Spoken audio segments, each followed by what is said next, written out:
Bulletin का बाकायदा आगाज करते हैं। बात करते हैं दौरा न्यूजीलैंड की अचानक मनसूखी के हवाले से, जिसका जाल भारत में बुना गया।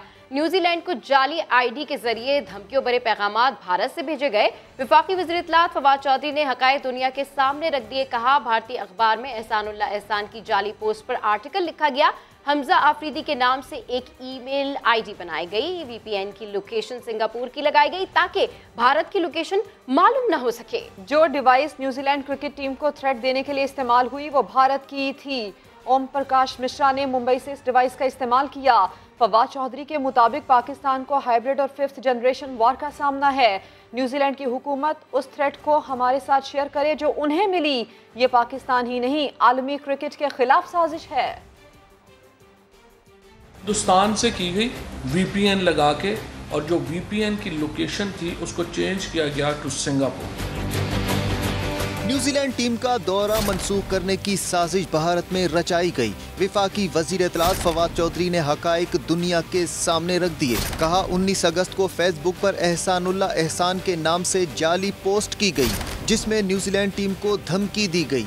2 दिन बाद भारतीय अखबार के ब्यूरो चीफ अभिनंदन मिश्रा ने इस जाली पोस्ट पर आर्टिकल लिख डाला। प्रोटॉन मेल है वो सिक्योर सर्विस होती है और उसकी जो डिटेल्स हैं वो इस तरह से अवेलेबल नहीं होती हैं। अब हमने इसको इंटरपोल को रिक्वेस्ट की है कि वो इसमें हमें असिस्ट करे। 24 अगस्त को न्यूजीलैंड टीम के खिलाड़ी मार्टिन गिप्टिल की अहलिया को धमकी आमेज ईमेल मिली। इंटरपोल के जरिए तहकीकात हुई तो इस ईमेल के ताने बाने भी भारत से निकले। इंटरेस्टिंगली, जिस डिवाइस से ये ईमेल भेजी गई उस डिवाइस के ऊपर 13 और आईडीज़ हैं, और वो 13 की 13 जो आईडीज़ हैं वो हिंदी नामों के ऊपर हैं। फवाद चौधरी के मुताबिक पाकिस्तान को 5th जनरेशन वार का सामना है। ECO समिट में इमरान खान की तकरीर शुरू होने से कुछ देर पहले दौरा मंसूख किया गया। दिसंबर में वेस्ट इंडीज टीम पाकिस्तान आ रही है, उसे भी धमकियां मिलना शुरू हो गई हैं। ये पाकिस्तान ही नहीं, आलमी क्रिकेट के खिलाफ साजिश है। न्यूजीलैंड को चाहिए कि मिलने वाले थ्रेट पाकिस्तान के साथ शेयर करे। ICC को भी फौरी तौर पर इसका नोटिस लेना चाहिए। तो अब ये तो वाज़ेह है कि न्यूजीलैंड टीम की वापसी साजिश का नतीजा था। इस साजिश के पीछे भारत, न्यूजीलैंड और इंग्लैंड का ट्रायो मुलव्वस था। वजीर दाखिला शेख रशीद और फवाद चौधरी की प्रेस कॉन्फ्रेंस पर सीनियर तज्जियाकारों का रद्द-ए-अमल। अमजद शुएब ने कहा कि अफगानिस्तान से साजिशों का रास्ता बंद हुआ तो भारत ने हाइब्रिड वॉर का सहारा लिया। गजनफर अली कहते हैं, न्यूजीलैंड बराबर जिम्मेदार है। दिन से ये तो हमें अंदाजा था कि भारत इसके पीछे है, क्योंकि भारत लगातार कई सालों से ये कोशिश कर रहा है कि पाकिस्तान में इंटरनेशनल क्रिकेट ना आए। अब सूरत हाल ये हुई है कि अफगानिस्तान में तालिबान की जब हुकूमत आ गई तो फौरी तौर पे भारत का वो नेटवर्क अब डिस्टर्ब हो चुका है। वहां से उसको किसी टेररिज्म करवाने का इस वक्त मौका शायद न मिल सके, लिहाजा वो आपको दूसरे तरीकों से वो करेंगे जिसमें कि ये 5th जनरेशन वॉर वाला किस्सा आ जाता है हाइब्रिड वॉर का। तो वो तो हमें पता है दुश्मन हमारा एक ही है। बाकी उनके मफादात आपस में चूंकि मिलते हैं। इस साजिश में न्यूजीलैंड शरीक है, इस साजिश में बरतानिया शरीक है। असल ये है कि ये एक ट्रायो है। इसके अंदर न्यूजीलैंड भी इतना इन्वॉल्व है जितना भारत इन्वॉल्व है। इसके अंदर इंग्लैंड भी इतना इन्वॉल्व है जितना भारत इन्वॉल्व है, क्योंकि वो पाकिस्तान को बदनाम करना चाहते हैं। देख, सब सोची समझी साजिश है पाकिस्तान को। क्या इससे पहले ऐसा हुआ है कि एक ईमेल के ऊपर पूरा होटल जो है वो खाली हो गया? इसका मतलब है अगर आप स्टेडियम के अंदर एंटर नहीं हुए हैं और उससे पहले ही आप वापस जा रहे हैं तो पहले आप ये सोच के आए थे कि जी हमने मैच नहीं खेल रहे हैं, हमने एक ड्रामा क्रिएट करना है, उस ड्रामे से हम निकल के चले जाएंगे।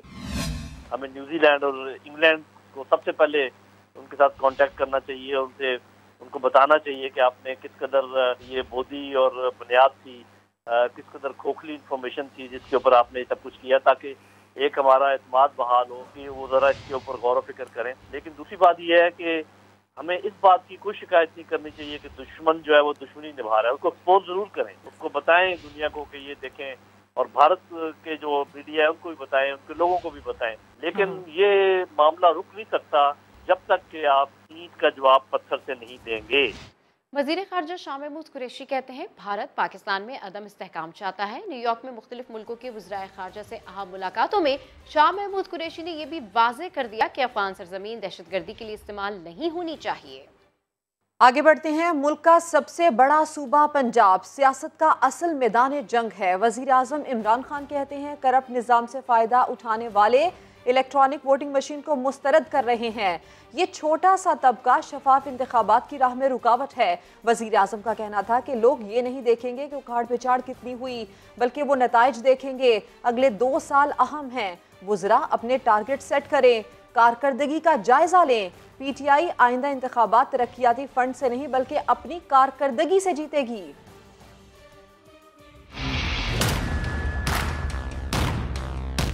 ईवीएम मशीन्स को पोज कर रहे हैं, इससे हमें क्या फायदा है? ईवीएम मशीन्स हर इलेक्शन मुतनाज़ा हो, जो अब हारता है वो कहता है धांधली हो। सेनेट की इलेक्शन जिधर कोई 1500 वोट होती है वो भी मुतनाज़ा हो जाती है। हमने इसी तरह चलते रहना। अब हम एक सिस्टम लेके आ रहे हैं जो कि बड़ा ऑब्वियस है कि ये अगर जितने भी पाकिस्तान के मसले हैं वो हल कर देगा ईवीएम। इसके ऊपर कैसे कोई एक्सेप्ट नहीं कर सकता। छोटा सा वेस्टेड इंटरेस्ट है, थोड़े से लोग हैं ये बेनिफिट कर बैठे हैं इस करप्ट सिस्टम से, और वो सबसे बड़े हमारे दुश्मन। और ये जो आखिरी 2 साल हैं ये क्रिटिकल है हमारे। पहला साल तो सर्वाइव किया हमने, दूसरे साल में एक तरफ इकोनॉमी संभाल ली है, दूसरी तरफ कोरोना आ गया, बड़ी मुश्किल वक्त से निकल के यहाँ आए। अब इंशाल्लाह हमारा टाइम है, हम ये साल पूरी मेहनत कर लें। कहता है जी मुझे पैसे दो, डेवलपमेंट फंड अगर नहीं मिले तो मैं हार जाऊंगा। कभी आप डेवलपमेंट फंड से नहीं जीतेंगे, आप गवर्नमेंट की परफॉर्मेंस से इंशाल्लाह हम जीतेंगे। जो असल बैटल है वो इस वक्त पंजाब की। चेंजेस का कोई आखिर में याद नहीं रखेगा आपने चेंजेस कितने किए। लोग ये याद रखें कि आखिर में 5 साल में आपने रिजल्ट्स प्रोड्यूस किए या आपने नहीं किए। सुप्रीम कोर्ट से अहम खबर दें, जहां अदालत ने कराची शारह फैसल पर वाक़ नस्लटार को गिराने के हुक्म पर नजरसानी की दरखास्त मुस्तरद कर दी। चीफ जस्टिस गुलजार अहमद ने रिमार्क्स दिए कि इमारत गिराने का फैसला तमाम दस्तावेजात देख कर किया गया। अलॉटीज दस्तावेजात चेक किए बगैर कैसे इमलाक खरीद लेते हैं। आपको बताएं कि नस्लटार के मकीनों के लिए बुरी खबर। सुप्रीम कोर्ट का नस्लटार गिराने का हुक्म बरकरार, इमारत गिराने के हुक्म पर नजरसानी की दरखास्त मुस्तरद, फैसला तमाम दस्तावेजात देख कर किया गया, ऐसा कहना है चीफ जस्टिस का। उनका मजीद कहना है कि अलॉटीज दस्तावेजात चेक किए बगैर कैसे इमलाक खरीद लेते हैं। सिंधी मुस्लिम सोसाइटी के पास लीज का इख्तियार ही नहीं। और नस्लटार के मसले पर समा ने खुसूसी रिपोर्ट तैयार की थी, आपको वो दिखाते हैं। नस्ला टावर आज भी शारह फैसल पर उसी शान से मौजूद है, मगर इसके पुरतायुश अपार्टमेंट्स में रहने वालों के पास वक्त कम है। समा ने सुप्रीम कोर्ट के हुक्म के मुताबिक अलॉटीज को रकम वापस करने का सवाल नस्ला टावर के बिल्डर अबू बकर काटेला से किया तो उन्होंने रकम वापस करने से साफ इनकार कर दिया। सर हमारे पास तो कोई ऑप्शन नहीं है। ज़मीन बोस करने के बाद बिल्डर उनको पैसे भी दे तो बिल्डर कहाँ से देगा? ये इतना बड़ा जो प्रोजेक्ट खड़ा है ये किसी कॉस्ट पे खड़ा है, ऐसे हवा में तो नहीं खड़ा है। हम कहाँ से पैसे दे पाएंगे? हम कहाँ से पैसे दे पाएंगे? अलॉटीज को रकम वापस करने से इनकारी बिल्डर से जब बैरून मुल्क जाने का सवाल किया गया तो उसने तस्लीम किया कि इस वक्त मुल्क में सूरत हाल उसके लिए आसान नहीं। कुछ मीडिया पे ऐसी भी बातें हो रही हैं कि पाकिस्तान छोड़ के मेरे वालिद इस वक्त बीमार हैं, मैं उनकी चीज़ों को सब ऑन करने के लिए यहाँ पे अलॉटीज के साथ मीडिया के सामने हर जगह मैं फेस कर रहा हूँ। इसका मतलब सिचुएशन जो है वो मुश्किल है। सिचुएशन बहुत मुश्किल है। अपने प्रोजेक्ट को कानूनी करार देने वाला और हर इदारे की मंजूरी रखने का दावेदार बिल्डर भी ये तस्लीम करता है कि इमारत का एक हिस्सा सर्विस रोड पर बना हुआ है। गवर्नमेंट ने ये सर्विस रोड डेड एंड किया है, हमारी तरफ से डेड एंड नहीं है। Service road dead and government ने किया है उस टाइम से। सैटेलाइट इमेज भी वाजे करता है कि शारह फैसल के साथ साथ चलने वाला सर्विस रोड किस तरह नस्ला टावर पर पहुंचकर खत्म हो जाता है, मगर ऐसा हमेशा से नहीं था। आज से 20 साल पुराने सैटेलाइट इमेज में ये सर्विस रोड अपनी जगह मौजूद था जिसे बाद में निगल लिया गया। डॉक्टर वली मोहम्मद भी उन लोगों में शामिल हैं जिन्होंने बिल्डर के झांसे में आकर नस्ला टावर में ये लग्जरी अपार्टमेंट बनाने का फैसला किया था। हमारे पास टाइम तो देखा जाए तो कोई भी नहीं है। हम तो रोज़ाना सूरज देखते हैं और रोज़ाना शाम देखते हैं और दोनों टाइम पे हम परेशान हैं। हम तो कहीं के भी नहीं। नस्ला टावर का बिल्डर हो या अलॉटीज, उनका यह एतराज़ है कि अदालती फैसले में इन सरकारी अफसरान के खिलाफ कोई कानूनी कार्रवाई नहीं की गई है जिन्होंने ये गैर कानूनी लीजें और मंजूरियां जारी की थी जो अलॉटीज के धोखा खाने का सबब बनी हैं। कैमरामैन मोहम्मद कामरान और राशिद इशरत के साथ रेहान अहमद, समा, कराची। पूरे कराची को कचरा बना दिया। Shame on Sindh government. Supreme court Karachi registry में इंसदाद तजावुजात ऑपरेशन केस की समाअत में चीफ जस्टिस के सख्त रिमार्क्स। कहा, आप लोगों ने कराची को सियासत की नजर कर दिया। हुक्मरानी करने वाले जानते ही नहीं शहर कैसे चलाया जाता है।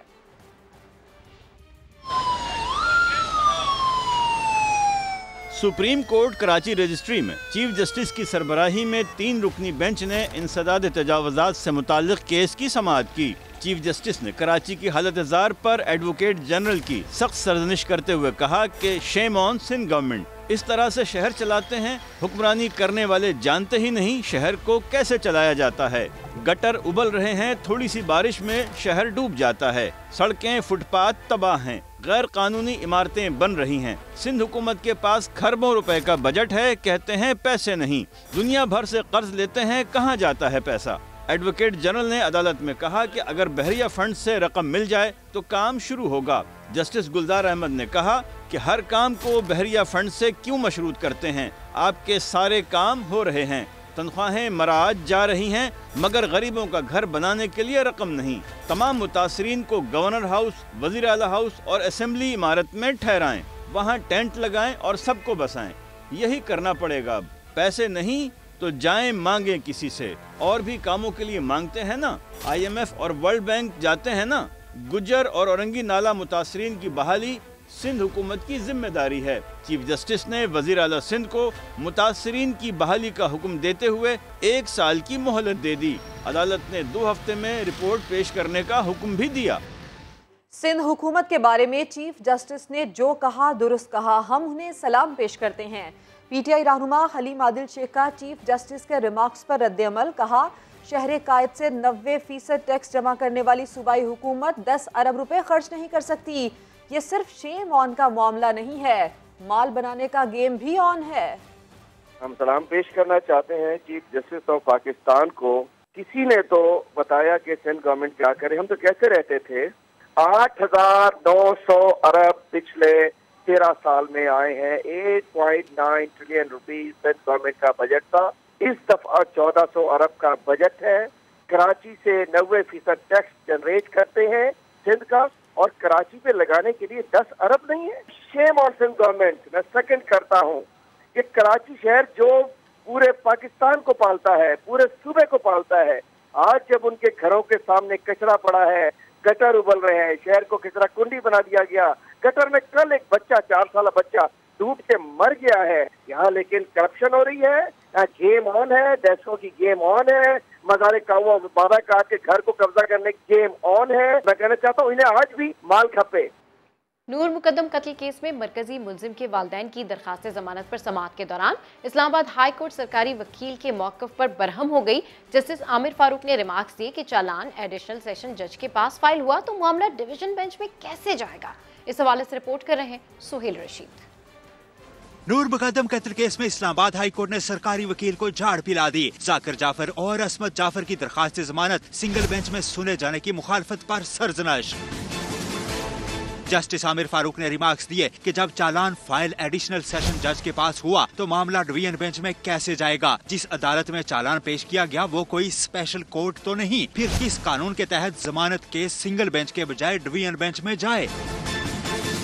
अदालत ने कहा अगर ये दरखास्त डिवीजन बेंच में जाती है तो पहले मामला चीफ जस्टिस को भिजवाया जाएगा। रजिस्ट्रार ऑफिस और सेशन जज ऑफिस से चेक कराएं कि स्पेशल कोर्ट बनाने का कोई नोटिफिकेशन तो जारी नहीं हुआ। चेक किए जाने पर स्पेशल कोर्ट बनाने का कोई ऑर्डर या रूल्स में जिक्र नहीं मिला, जिस पर अदालत ने समाअत 1 रोज के लिए मुलतवी करते हुए सिंगल बेंच के सामने ही दलाइल जारी रखने की हिदायत कर दी। सुहेल रशीद, समा, इस्लामाबाद। आगे बढ़ते हुए लाहौर से खबर, जहां मकान की मिल्कियत के झगड़े पर बेटे ने मां और भाई को कत्ल कर दिया। वाक़े के बाद मुलजिम ने खुद ही गिरफ्तारी पेश कर दी। जहांगीर खान की रिपोर्ट। 3-3 मरले की तकसीम मंजूर नहीं। 6 मरले का मालिक बनने के ख्वाहां शख्स ने बूढ़ी मां और बड़े भाई की जान ले ली। वाक़या हरबंसपुरा में पेश आया। शहजाद ने अपनी वालदा बोदा बीबी और भाई अख्तर पर सोते में कुल्हाड़ी के वार किए और दोनों को कत्ल कर दिया। आज दीवार करनी सी, दीवार करन उन्होंने कह देना जी दीवार करनी इन्हां दी मैं दीवार कर देना, मां नूं मार दिता ते प्यो नूं भरा नूं मार दिता।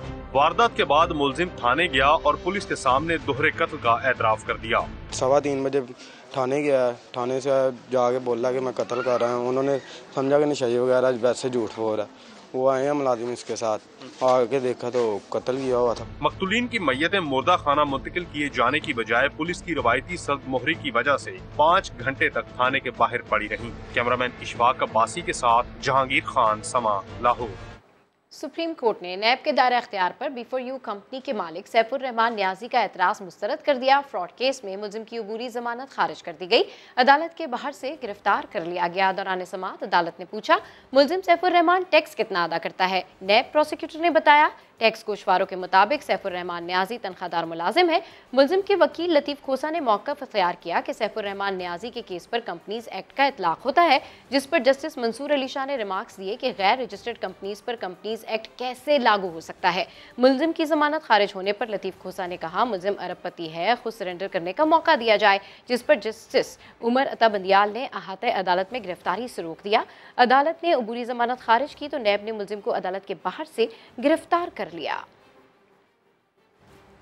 और सूबाई वजीर बराए ट्रांसपोर्ट उवैस कादिर शाह नैब के रडार पर आ गए। कौमी एहतसाब ब्यूरो ने उवैस कादिर शाह को एक और केस में सक्कर हेडक्वार्टर्स में तलब कर लिया। वजीर बराए ट्रांसपोर्ट पर करोड़ों रुपए की जायदाद खरीदने का इल्ज़ाम है। नैब ने कॉल अप नोटिस पर उवैस शाह को आज सक्कर हेडक्वार्टर में तलब कर रखा है। वजीर बराए ट्रांसपोर्ट सिंध उवैस कादिर शाह ने भी नैब के नोटिस पर पेश होने का फैसला किया है।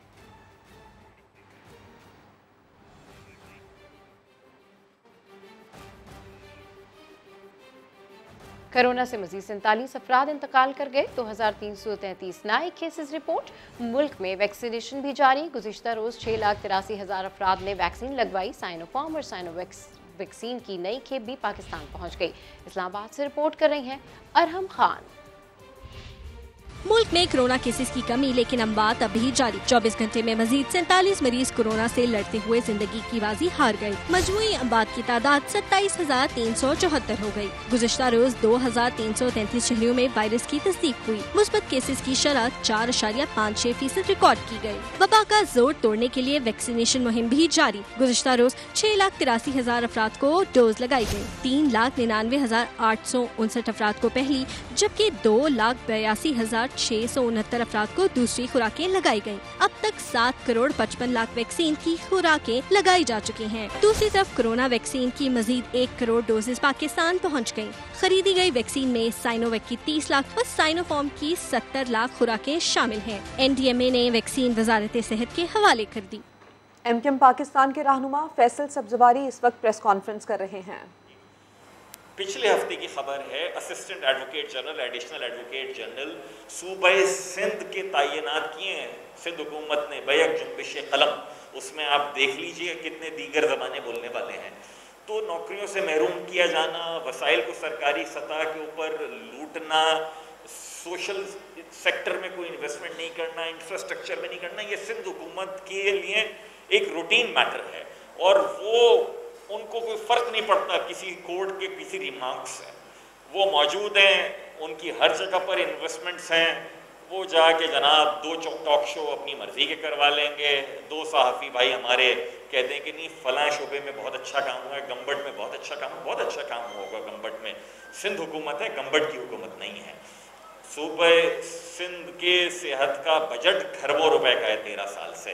उस 13 साल में सिर्फ जाके देख लीजिए कि जिना अस्पताल की एक जो एंजियोप्लास्टी है वो कितने मिलियन की हो रही है और एक प्राइवेट हॉस्पिटल में कितने मिलियन की हो रही है। ये सारे के सारे वो नकात हैं जो हमारे पेश नज़र हैं और जिसमें हम बात करते हैं।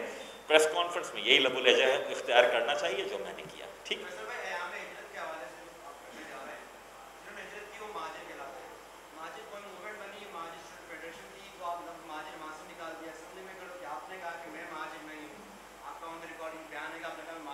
फैसल सब्जवारी का कहना है कि 2 अक्टूबर को MKM पाकिस्तान रैली का इनेकाद करेगी। रैली का मकसद शहरी मसाइल के हवाले से है।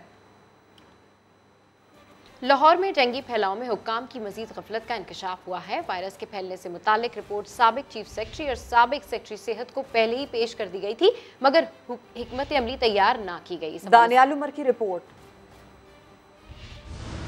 लाहौर में डेंगू मच्छर का फैलाव क्यों हुआ? डिविजनल इंतजामिया ने पहले ही अहम रिपोर्ट पेश कर दी थी। रिपोर्ट में इंकशाफ किया गया कि रवां बरस डेंगू खौफनाक हद तक फैल रहा है। डेंगू सर्वेलेंस टीमों की कारकर्दगी भी अफसोसनाक है। नाकिस इंतजामात की वजह से दुरुस्त इदादोशुमार सामने नहीं आ रहे।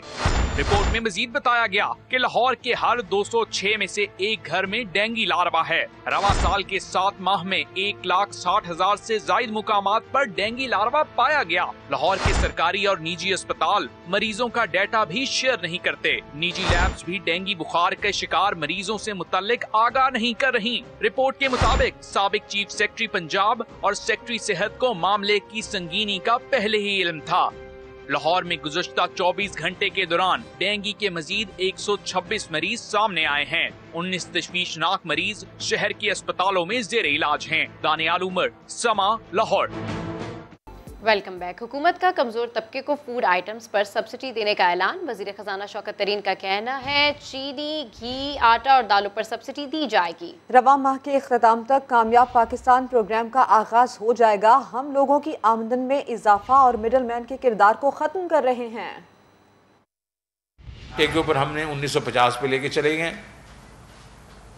घी पे 50 रुपए की हम अब आपको दे गए सब्सिडी।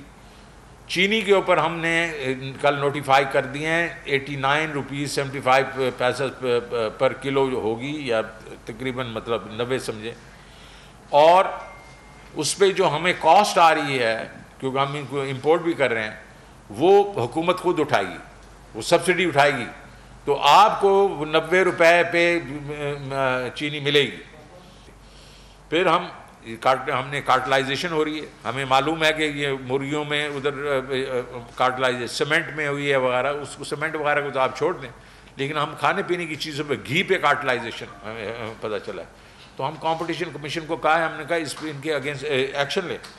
अब ये बताएं कि स्टॉक मार्केट के सरमायाकारों का एतमाद मुतसलसल होने लगा। पाकिस्तान स्टॉक एक्सचेंज बड़ी मंदी का शिकार हो गई। इसके साथ साथ रिकवरी भी देखी जा रही है। दौरान ट्रेडिंग 100 इंडेक्स में 1000 पॉइंट्स की गिरावट आ गई है। इस पर मजीद बात करेंगे समा के नुमाइंदे सैयद रिजवान आलम से। जी रिजवान आलम, अपडेट कीजिए।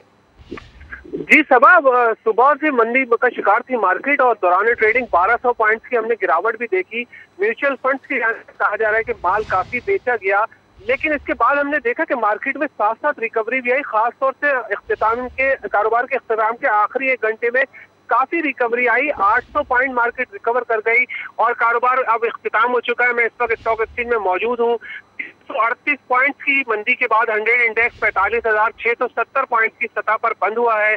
और मार्केट में जो है वो ये रिकवरी क्यों आई है, ये कहा जा रहा है कि मार्केट में जो ओवर सोल्ड हो गई थी, मार्केट 2 दिन में काफी गिर चुकी थी। पे जो है कीमतें इस सतह पे थी कि लोगों को लगा कि यहाँ पे बाइंग करनी चाहिए और ये रिस्क जा सकता है कि आज मार्केट बेहतर हो सकती है। जी ठीक है, अपडेट करने के लिए शुक्रिया रिजवान आलम। पाकिस्तान में मुआशी बहाली का अमल जारी है। इस साल चरनमू 4% रहने का इम्कान है। महंगाई 7.5% तक महदूद रहेगी, जो खित्ते के दीगर मुल्कों की निस्बत ज्यादा है। एशियाई तरक्की बैंक ने आउटलुक अपडेट जारी कर दिए। शकील अहमद रिपोर्ट करेंगे। बहरान के बावजूद पाकिस्तान में मुआशी बहाली का अमल बरकरार रहेगा। एशियाई तरक्याती बैंक की अहम पेशगोई। अपनी ताज़ा रिपोर्ट में मौजूदा माली साल मुआशी शरह नमू 4% रहने का इम्कान जाहिर किया। गुज़श्ता साल 3.9% की मुआशी तरक्की का इतराफ भी कर लिया। पाकिस्तान में इस साल महंगाई की शरह 7.5% रहने का तखमीना। रिपोर्ट के मुताबिक ये शरह खित्ते के दीगर ममालिक की निस्बत ज्यादा है। भूटान में 6.2%, बांग्लादेश 5.8%, जबकि भारत में महंगाई 4.8% तक महदूद रहने का इम्कान। ADB के मुताबिक बेहतर पॉलिसियों के बायस पाकिस्तान में कई शोबों में कारोबारी सरगर्मियां बहाल हुई हैं। अखराजात के साथ साथ टैक्स रेवेन्यू में इजाफा और सनती शोबे में भी बेहतरी मुतवक्के है। एशियाई तरक्याती बैंक ने कोरोना वैक्सीन की फराहमी हौसला अफजा करार दे दी। कहा दिसंबर तक 7 करोड़ पाकिस्तानियों को वैक्सीन लगाने का हदफ है। रिपोर्ट में यह भी कहा गंदम और चीनी समेत अशियाए खुरोनोश और तेल की आलमी कीमतों में इजाफे से महंगाई पर असर पड़ सकता है। हर अभी आपको बताएं कि ट्रांसपेरेंसी इंटरनेशनल ने कराची में मलीर नदी से मुत्तसिल जमीन पर कब्जे की कोशिश का खदशा जाहिर कर दिया। चीफ सेक्रेटरी सिंध को खत में क्या कहा गया है, ये जानते हैं समा के नुमाइंदे संजय साधवानी से। जी संजय, अपडेट कीजिए। जी बिल्कुल, ट्रांसपेरेंसी इंटरनेशनल ने चीफ सेक्रेटरी सिंध को खत लिखा है। कहा है कि मलीर नदी में रिहायशी इलाके से मुत्तसिल जो जमीन है 200 एकड़, उस पर कचरा फेंका जा रहा है। जमीन पर कचरा फेंक कर जो है कब्जे की कोशिश की जा रही है। 2015 में मलीर नदी की जमीन पर बिल्डर माफिया ने कब्जे की कोशिश की थी। 200 एकड़ की ये जमीन सिंध की अरबों रुपए की मिल्कियत है। इसको सरकारी मिली भगत से इसको जो है लैंडफिल साइट की तरफ का इस्तेमाल किया जा रहा है। कोशिश की जा रही है कि मलीर नदी को लैंडफिल साइट बनाकर चौड़ाई कम की जाए ताकि इस पर कब्जा किया जा सके। तो ट्रांसपेरेंसी ने इस मामले पर सिंध हुकूमत को आगाही दी है कि ये ठीक है, इस मामले पर सिंध हुकूमत को आगाही दी है। अपडेट करने के लिए शुक्रिया संजय। आगे बढ़ते हैं। अफगान तालिबान ने काबीना में तौसी कर दी। हज़ारा, ताजिक और उज़्बेक बिरादरी के अफराद भी हुकूमत में शामिल कर लिए गए। ईरान के करीब समझे जाने वाले 2 अहम तालिबान कमांडर्स को भी काबीना में जगह मिल गई। अफगानिस्तान में जामे काबीना बनाने की कोशिश। हज़ारा, ताजिक और उज़्बेक बिरादरी के अफराद को जिम्मेदारियां मिल गई। बगलान और पंजशीर की भी नुमाइंदगी। कारोबारी शख्सियात और इंजीनियर्स को शामिल कर लिया गया। मुल्ला ज़बीउल्लाह ने काबीना में तौसी का ऐलान करते हुए बताया, यूरोलॉजी में स्पेशलाइज डॉक्टर कलंदर इबाद को वजीर सेहत और हज़ारा बिरादरी के डॉक्टर हसन गयाई को उनका नायब बनाया गया। पंजशीर के मुमताज सरमायाकार हाजी नूरुद्दीन अजीजी वजीर तिजारत और उज़्बेक बिरादरी के ताजिर मोहम्मद बशीर उनके नायब होंगे। ईरान के करीब समझे जाने वाले कमांडर अब्दुल क़य्यूम ज़ाकिर को नायब वजीर दिफा, जबकि मुल्ला सदर इब्राहिम को नायब वजीर दाखिला का ओहदा दिया गया। इंटरनेशनल इस्लामिक यूनिवर्सिटी इस्लामाबाद के ग्रेजुएट लुत्फुल्लाह खैर खां को नायब वजीर हायर एजुकेशन बनाया गया। सेक्रेटरी जनरल अक़वाम मुत्तहिदा अंतोनियो गुतेरेस के नाम खत में वजीर खारजा अमीर खान मुत्तकी ने तर्जुमान सुहेल शाहीन को अक़वाम मुत्तहिदा में अफ़गानिस्तान का सफ़ीर नामज़द किया। दूसरी जानिब अबूरी वज़ीर आज़म मुल्ला हसन अख़ुन ने काबुल में पाकिस्तान, चीन और रूस के सफ़ीरों से मुलाकातें की। उन्होंने पाकिस्तान से अपील की कि स्पिन बोलदे को तुर्कम में नकलो हरकत को आसान बनाया जाए। अक़वाम मुत्तहिदा की जनरल असम्बली से खिताब में कतर के अमीर शेख तमीम बिन हमद ने कहा, इस नाजुक मरहले में अफ़गान अवाम को हिमायत और ताउन की ज़रूरत है, इसलिए आलमी बिरादरी तालिबान से बात करे क्योंकि उनका बायकॉट रद्द अमल का बाइस बनेगा। पाकिस्तान का वर्ल्ड कप स्क्वाड वज़ीर आज़म इमरान खान से मुलाकात के लिए वज़ीर आज़म हाउस पहुंच गया। इसकी मज़ीद तफसीलात हासिल करते हैं कादिर ख्वाजा से। जी कादिर ख्वाजा, अपडेट कीजिए। जी बिल्कुल, Pakistani world cup T20 squad जो है वो कप्तान बाबर आजम की क़यादत में वज़ीर आज़म हाउस पहुंच चुके हैं और देखने में है कि तमाम खिलाड़ी जो है अपने रवायती शलवार कमीज और बास्केट में मलबूस हैं और पाकिस्तान वर्ल्ड कप स्क्वाड वज़ीर आज़म इमरान खान से मुलाकात भी करेंगे। और मुलाकात में हसन अली, इमाद हुसैन, फ़खर जमान, हारिस रऊफ, शाहीन शाह अफरीदी, बाबर आजम, मोहम्मद नवाज, रिजवान, शादाब खान, आसिफ अली, उस्मान कादिर और मोहम्मद वसीम जो है वो वज़ीर आज़म हाउस मुलाकात के लिए रवाना हुए। जबकि वज़ीर आज़म इमरान खान कौमी वर्ल्ड कप स्क्वाड से मुलाकात में उनका हौसला बढ़ाएंगे। जबकि सुहेब मकसूद और आजम खान, मोहम्मद हफीज जो है वो वर्ल्ड कप स्क्वाड की जो मुलाकात है उसमें शिरकत नहीं कर सके। ठीक है, अपडेट करने के लिए शुक्रिया कादिर ख्वाजा। भारत में हिंदू इंतहा पसंद जब तक इक़्तिदार में रहेंगे और गुजरात का कसाई जब तक वज़ीर आज़म रहेगा उस वक्त तक ताल्लुकात बेहतर नहीं हो सकते। वफाकी वज़ीर इत्तलात फवाद चौधरी ने ताल्लुकात की बहाली में असल रुकावट बयान कर दी। इस्लामाबाद में leaders in Islam business conference से खिताब में कहा, इंतहा पसंद बीजेपी हुकूमत असल में पाकिस्तान नहीं बल्कि मुसलमानों के खिलाफ है। हम हिंदुस्तान से भी अच्छे ताल्लुकात इसलिए चाहते हैं कि अगर हिंदुस्तान से अच्छे ताल्लुकात होते हैं तो फिर हम दुनिया की 2 बड़ी मंडियों के दरमियान एक बहुत बड़ी कनेक्टिविटी रूट हम उसको प्रोवाइड करेंगे। खित्ते के इस्तेहकाम और तिजारत के फ़रोग़ का मिशन। वज़ीर इत्तलात फवाद चौधरी का इस्लामाबाद में कॉन्फ्रेंस से खिताब। कहा, पाकिस्तान ने हमेशा हिंदुस्तान से अच्छे ताल्लुकात की बात की, लेकिन अखंड भारत का ख्वाब ताल्लुकात की बहाली में रुकावट बना हुआ है।